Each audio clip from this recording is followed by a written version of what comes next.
2018-তে এবং 2019-এ বেগম খালেদা জিয়াকে mother of democracy award and democracy award প্রদান করা এবং গত 3টি সামিট ফর ডেমোক্রেসিতে বাংলাদেশের তৎকালীন ফ্যাসিস্ট মাফিয়াতন্ত্রের সরকার যাতে অংশগ্রহণ করতে না পারে সেখানে আমরা সরাসরি ইউএস গভর্নমেন্টকে প্রেশার করেছিলাম। এজন্য বাংলাদেশ সরকার গত 3টি সামিট ফর ডেমোক্রেসিতে জয়েন করতে পারেনি। এছাড়া র্যাপিড অ্যাকশন ব্যাটালিয়নকে যে স্যাংশন এবং 7031C আন্ডারে জেনারেল আজিজকে যে ক্যালাপ্টোকেসির কারণে স্যাংশন ইত্যাদি বিষয়ে আমরা গ্লোবালি অ্যাডভোকেসি করেছি এবং ক্যাম্পেইন করেছি। আমরা বাংলাদেশের জনগণের মানবাধিকার এবং গণতন্ত্র ভোটের অধিকার প্রতিষ্ঠার জন্য অন্যান্য গ্রুপের সাথে কাজ করছি।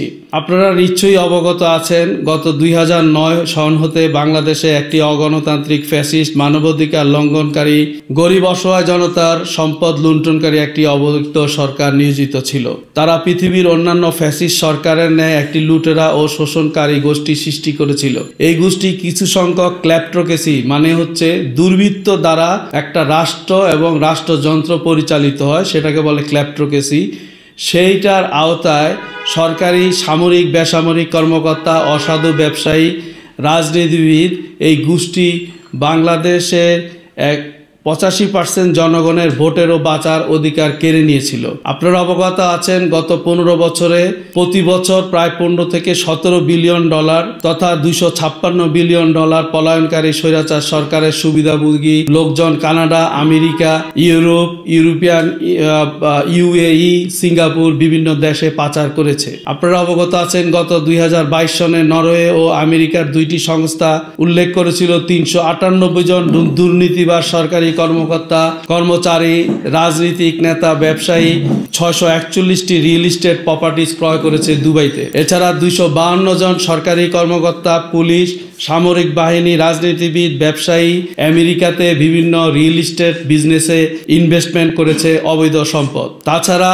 কানাডাতে কয়েক শত ব্যবসায়ী, রাজনীতিবিদ, সরকারি আমলা বিভিন্ন অবৈধ সম্পদ পাচার করে বেগমপাড়া কিংবা অন্য নামে বেনামে হাজার হাজার কোটি টাকা পাচার করেছে। আপনারা এও জানেন বাংলাদেশের প্রায় 30 জন শিপ ব্রেকিং ব্যবসায়ী চট্টগ্রামের তারা 30,000 কোটি টাকা বিদেশে গত 15 বছরে পাচার করেছে। এখানে উল্লেখ করা প্রয়োজন অবৈধ সরকার তার ক্ষমতা টিকিয়ে রাখার জন্য বাংলাদেশে গত 15 বছর প্রায় 1,500 এনফোর্স ডিসঅ্যাপিয়ারেন্স এর মতন কেস তারা করেছে এবং 4,000-এর উপর এক্সট্রা জুডিশিয়াল কিলিং চালিয়েছিল। এছাড়া গত জুলাই আগস্টে বাংলাদেশের ছাত্র জনতার যে আন্দোলন, যে অভ্যুত্থান বিপ্লব, সেখানে তারা এই আপরাইজকে দমন করার জন্য সামরিক, আধা সামরিক বাহিনী, আইন শৃঙ্খলা বাহিনী, সরকারি দলের সন্ত্রাসী ক্যাডারগণ বিভিন্ন মারণাস্ত্র, দেশীয় অস্ত্র ব্যবহার করে 2,500 থেকে 3,000 ছাত্র জনতাকে জাস্ট 2 সপ্তাহে কিল করেছে। এছাড়া 35,000-এর উপরে বর্তমানে অমানবিক পঙ্গুত্ব বরণ করেছে এবং তারা মানবেতর জীবন যাপন করেছে। এখানে আমি একটা জিনিস উল্লেখ করতে চাই, বাংলাদেশে আমরা জানতে পেরেছি যে সমস্ত আইন শৃঙ্খলা বাহিনীর লোকজন এই গুলি কিংবা নির্যাতনের সাথে জড়িত ছিল তারা বলছেন যে they obey the superior order, কিন্তু নুরেমবার্গ ট্রায়ালের 1946-এর ভার্ডিক্ট অনুযায়ী you can disobey the order, যেটা মানবিক না। আপনার বিবেক আছে, আপনি সেই বিবেক আপনার বিবেচনা করে আপনার সুপিরিয়রের অর্ডার আপনি ভঙ্গ করতে পারেন। আমরা মনে করি বাংলাদেশের তৎকালীন সরকার রোম ইনস্টিটিউট ICCর article 7 crime against humanity attack directed against the civilian and population, they did torture, inhuman treatment, abduction, persecution, as well as Article 8 war crime and crime aggression, এই অপরাধে তারা লিপ্ত। বর্তমান বাংলাদেশের যে অন্তরিম সরকার এই আইনের আওতায় তাদেরকে জরুরি ভিত্তিতে আইনের আওতায় আনতে হবে। বাংলাদেশের যে সকল ফ্যাসিস্ট মাফিয়াতন্ত্রের লোকজন গত 15 বছর প্রায় 256 বিলিয়ন ডলার বিভিন্ন দেশে পাচার করেছে, তাদের জন্য বিভিন্ন ধরনের আইন আছে। সেই আওতায় বাংলাদেশ সরকার সেই টাকা আইডেন্টিফাই করতে হবে, ট্র্যাক করতে হবে এবং অ্যাসেট ফ্রিজ করে আমরা সেটা বাংলাদেশে রিটার্ন করাতে চাই। এজন্য আমরা কাজ করতেছি।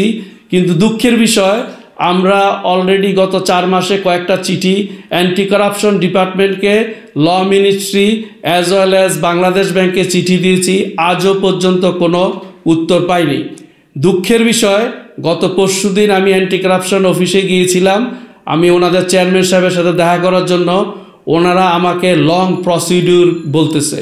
আমি বলেছি যে আমি বাংলাদেশে এসেছি 2-1 দিনের জন্য, I want to talk with him. কারণ আমরা আরও 2টি আন্তর্জাতিক মিডিয়ার সংস্থার সাথে কাজ করতেছি, মূলত কানাডাতে এবং আমেরিকাতে যারা গত স্বৈরাচার সরকারের যারা টাকা পাচার করেছে তাদেরকে আইডেন্টিফাই করার জন্য, তাদেরকে আইনের আওতায় আনার জন্য।